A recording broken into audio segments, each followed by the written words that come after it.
Center for American Progress, the Podesta outfit, still closely intertwined and aligned with the Clinton wing of the party, they, in recent months, have launched something called the Moscow Project, and they are crowdsourcing explicitly any bit of information that can tie any Trump associate or Trump himself to Russia. The policy of having a more normalized relationship with Russia and reducing the tensions, that has to be good for people.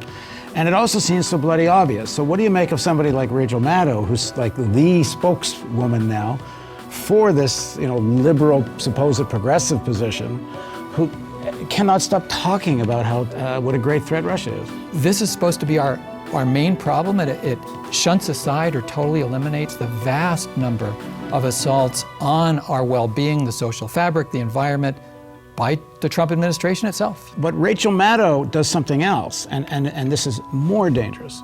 She also goes after Iran. She talks about Iran as the greatest source of global terrorism. And that's ridiculous. And she uses the phrase, I believe, 3 to 4 times. Sure, Iran supports Hezbollah, but one can argue about Hezbollah as a legitimate defender of Lebanon. And if there's a country that's actually the face of Steve Bannon's Islamic fascism, it's Saudi Arabia. They're planning to build a broad front of Arab countries led by Saudi Arabia that can isolate and perhaps launch some kind of attack against Iran. And if Trump does what we think he's going to do, which is use the attack on ISIS to build up American troops and go back into Iraq, do what Trump says he's going to do. He said it at the CIA. Let's have a second crack at grabbing Iraqi oil.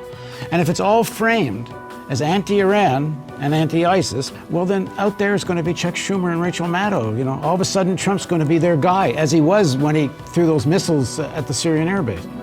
There is a belief that these are stupid decisions on their own terms, but in a way, if you're running a military-industrial complex, if you want to justify huge profiteering for the war contractors, then you've got to keep the whole war machinery moving. And so I believe those forces are content. They don't want to end war. They need war.